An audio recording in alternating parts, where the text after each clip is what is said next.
Hello students, this is Neha Chauhan taking biology lecture for class 9. So, we had started with the chapter Fundamental Unit of Life. In that we had divided the whole chapter into three parts. The first one was introduction, then structure of cell, and then the division of cell.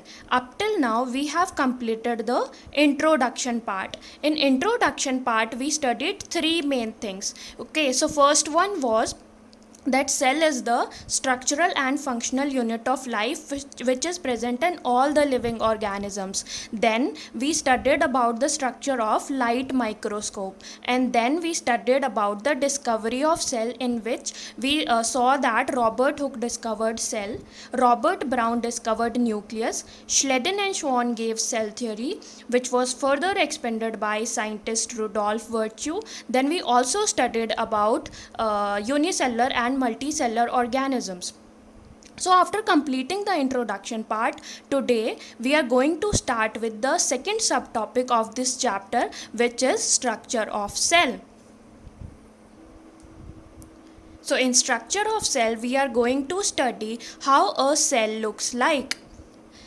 So the cell taken from anywhere, be it a unicellular organism or a cell taken from a fungi or some bacteria or some plant or animal. It consists of three main parts. Those three main parts are the outermost covering, which is known as plasma membrane. Plasma membrane is also known as cell membrane. It is actually the outermost covering of the cell. Then in the center, mostly in the center of the cell, there is a large structure which is called as nucleus. Nucleus is the main controlling center of the cell. It controls all the activities of the cell. It also regulates the structure of the cell. So you can say that nucleus is the main head or the controlling center of the cell. Then whatever is in between nucleus and the plasma membrane is termed as cytoplasm. So whatever is in between nucleus and the plasma membrane is termed as cytoplasm. Cytoplasm has so many organelles embedded in the fluid matrix. So cytoplasm basically consists of fluid part in which so many organelles are present. In these organelles, different functions are happening.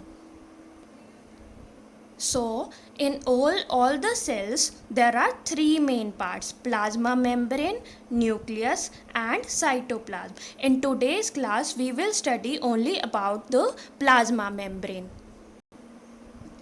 So we start with the plasma membrane or cell membrane. So as we have seen just now only, that plasma membrane is the outermost covering of the cell. Plasma membrane or cell membrane is the outermost covering of the cell. So whenever we observe a cell under a microscope, light microscope, we see a line kind of structure, this line. So this is basically plasma membrane. But when we observe the same cell under electron microscope, we can see its detailed structure. Detailed structure means we can see that this line-like structure, plasma membrane, is actually made up of lipid. It is mostly made up of lipid, and few proteins are also attached to it.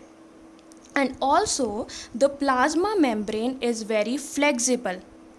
And due to this flexibility only, our amoeba can move and obtain its food. So this is the amoeba. You know that amoeba can form false foot-like projections known as pseudopodia. These foot-like projections help this amoeba to move. And this is possible only because of the flexibility of the plasma membrane. The amoeba can move, and it can also obtain food by the process known as endocytosis. cytosis, in which amoeba with the help of pseudopodia will form a cup-like structure around the food and will engulf the food, process known as endocytosis. So both endocytosis, that is obtaining food, and second thing is locomotion, both are possible only because of the flexibility of the plasma membrane. So this plasma membrane, so this cell is actually not a closed system. Closed system means it is not a closed system. This plasma membrane is actually permeable. It is permeable to selected materials only, not all the materials, but this membrane is permeable only for the selected materials. So this plasma membrane or cell membrane is known as selectively permeable membrane. That means it allows only selected materials to move in or out of the cell, That's how this plasma membrane maintains an internal environment. So it maintains a specific internal environment which is required by the cell, to perform all its functional activities, to carry out all its chemical reactions. So this maintenance of internal environment is very important, and this is possible only because of selective permeability of the plasma membrane. So I repeat, a specific type of environment is required by the cell. A chemical environment is required by the cell so that it can carry out all its chemical reactions, all its metabolic reaction, and the cell can function. So this is possible only because of selective permeability of the plasma membrane. So we have seen that various kind of materials or molecules can move in and out of the cell. This is known as transportation. So this kind of transportation can be of two types. One is active and another one is passive. Active because it requires energy, while passive kind of transportation of molecules does not require energy. This example of this one is diffusion of gases through the plasma membrane. The gases can easily diffuse across the plasma membrane. No energy is required because gases like CO2 and O2, they are really small molecules. These small molecules can easily pass through this lipid layer and go in or out of the cells based upon certain conditions of the cell. And about the active transport we will study in the higher classes.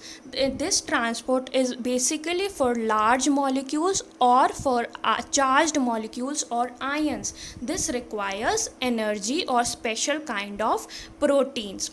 But diffusion of gases is kind of passive. It is passive transportation. Diffusion of water is also passive. So now we are going to discuss about diffusion of gases and water across the plasma membrane. So before I start with the diffusion across the membrane of the cell, I would first like to discuss what actually is diffusion. For that we can perform a small activity. For the activity, I have taken a ball of water and I have taken food color. I am adding one drop of food color inside this water bowl. Now you see that this color is going to spread in the water. I am not moving this ball and this color is automatically trying to diffuse, trying to move inside this ball. So I had paused the video and this is how it looks after around about 4 or 5 minutes.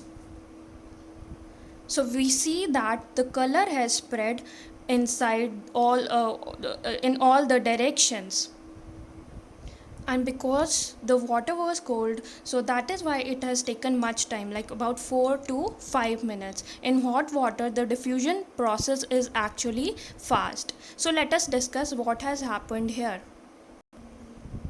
So we had taken a ball filled with water and we put some ink drops inside it. So here we see that the ink is more concentrated. The molecules of the ink are more concentrated here. Then after some time, these molecules start to spread. These molecules start to spread around. And so the ink molecules get uniformly distributed all around. So this spontaneous movement of all the ink molecules from the region of their high concentration to their low concentration is known as diffusion. Another example of diffusion we can take is like we use perfumes. We spray perfumes at one place and after some time we can smell perfume at another corner of the room. And why does that happen? This happens because the molecules of perfume are in high concentration in one corner of the room. Now, by the process of diffusion, they will move from their high concentration to the region where the concentration of those molecules is low or no. And also we are able to smell the food from the kitchen only because of the process of diffusion. So diffusion can be defined as spontaneous movement of molecules from the region of high concentration to low concentration. Or you can say that movement of molecules along the concentration gradient. Gradient means difference along the concentration or gradient or difference. They move from high concentration to low concentration. Now let us go back to diffusion of gases in cells. So here I have drawn a cell. This is a cell and this is blood vessel. The lining of the blood vessel is made up of many cells. So inside the cell, concentration of oxygen is low. Downward arrow means low concentration. So inside the cell, the concentration of oxygen gas is low because the cell is continuously using oxygen to burn food to produce energy. And in this process the byproduct produced is carbon dioxide. So the cell is continuously using oxygen, so that is why the oxygen concentration inside the cell is low, so downward arrow, while it is continuously producing carbon dioxide. So that is why the concentration of carbon dioxide inside the cell is high, while inside the blood vessel the concentration of oxygen is high because we are continuously taking in oxygen from the environment, and the concentration of CO2 is low. So according to the principle of diffusion, we see that inside the blood vessel concentration of O2 is high, while inside the cell it is low. So oxygen will move from this direction, from blood vessel towards the cell, inside the cell, while for carbon dioxide, the concentration of carbon dioxide is high inside the cell and low inside the blood vessel. So carbon dioxide will diffuse in this direction. This process will happen until equilibrium is reached. So this is regarding the diffusion of gases. In this, you have to remember only one thing, that substances in diffusion, the substances move from their high concentration to low concentration, or you can say that they move along the concentration gradient. Now we move on to the diffusion of water. So, for diffusion of water, there's a special term, osmosis. So, osmosis is a special type of diffusion only in which water moves from high water concentration to low water concentration, or you can say that water moves along its concentration gradient through a selectively permeable membrane. So here also, before we move on to the cell, let us understand what osmosis is. So here I have taken one example.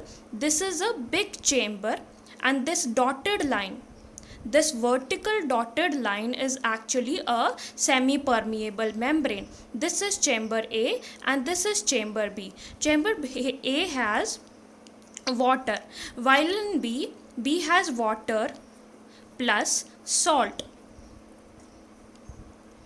So we have to understand osmosis here. So we have to see in which direction the water moves, from A to B or from B to A. So to understand this, we have to go back to the concept of osmosis. We know that in osmosis, the water moves from its high concentration to low concentration or along the gradient. So here we have to calculate which side has more water concentration. By looking at the diagram, you will say that both have same amount of water. But actually, when we say that high water concentration, we are actually concerned with how many free molecules of water are there. Free molecules of water are there. In chamber A, you see that all the molecules of water are free, while in B there is some salt molecules are there. So few water molecules are actually interacting with the solute molecules. Salt is actually the solute and water is the solvent. This whole is a solution. So few water molecules are actually interacting with the salt or solute molecules. So the amount of free water molecules is actually less here. So in chamber A, we'll say that there are more free molecules of water or high concentration of water. In B, there is low concentration of water, or you can say less free molecules of water. So according to the principle of diffusion, we'll say that water will move from A chamber to B chamber until, and also remember that this process happens until equilibrium is reached. And another thing you have to remember is that there is movement of only solvent through the semi-permeable membrane. This vertical line is actually semi-permeable membrane. So only the water molecules can move across this and not the salt molecules. So after some time, the situation will become like this. The water level in B chamber will rise. So this process of osmosis or the transfer of water from A chamber to B chamber will happen until until the equilibrium is reached, when the number of free molecules of A chamber are equivalent to the number of free molecules of B chamber. So this is regarding diffusion of water. Now to understand more of this, let us take one more example. So again, I have taken similar kind of setup in which I have divided a big chamber into two parts with the help of this vertical semi-permeable membrane. So in A side, I have added water. There is water plus, suppose I have added 2 teaspoons of salt. And on B side also we have water, but I have added only 1 teaspoon of salt.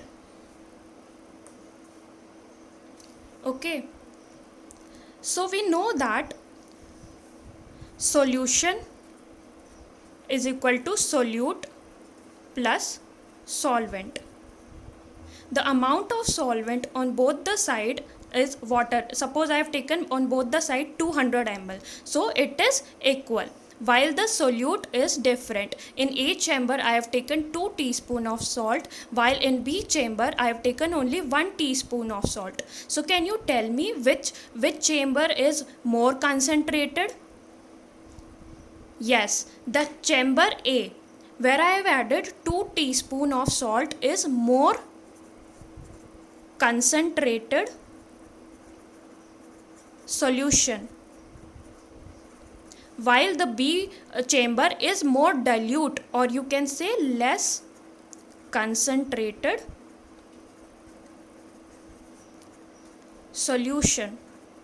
So the solution which has less amount of solute is dilute or less concentrated, and the solution which has more amount of solute, that solution is actually more concentrated. Okay, another thing regarding the water, in A chamber we see that solute molecules are more, salt is more, so more of water will be interacting with the salt. So we here in A chamber we have less free water molecules, while in B chamber we have less amount of salt, so less water molecules will be interacting with the salt. So here we have more free water molecules. So we can say that on B side we have more water concentration, and on A side we have less water concentration. So according to the process of diffusion or osmosis, the water will move from its high concentration to low concentration. So the water will move from B chamber to A chamber, or we can also say that from less concentrated solution to more concentrated solution. It is very obvious because less concentrated solution means less amount of solute. Less amount of solute means less amount of solute will be interacting with the water. So more free water molecules. So the water concentration is more here. So water will move from chamber B to chamber A, or you can say that water will move from less concentrated solution to more concentrated solution. The less concentrated solution can be, we can use one term for this, that is hypotonic solution, and more concentrated solution can be called as hypertonic solution. These two are actually relative terms. Relative means it is less concentrated in comparison to this one, or with respect to this one. So this one is less concentrated or hypotonic with respect to this one, and this one is more concentrated or hypertonic with respect to this one. So we can't use these terms for one chamber. Rather, we have two situations, so we can compare which is more concentrated and which is less concentrated. So this is less concentrated as compared to this one, and this one is more concentrated. So more one will be called as hypertonic solution, and the less one will be known as hypotonic solution. So here we can summarize the process of osmosis. So in osmosis, water moves from high water concentration to low water concentration, or along the concentration gradient. Second thing is, water moves from hypotonic solution to hypertonic solution. So this is the summary of this class. So we will use this concept in next class to understand osmosis in cell. Thank you.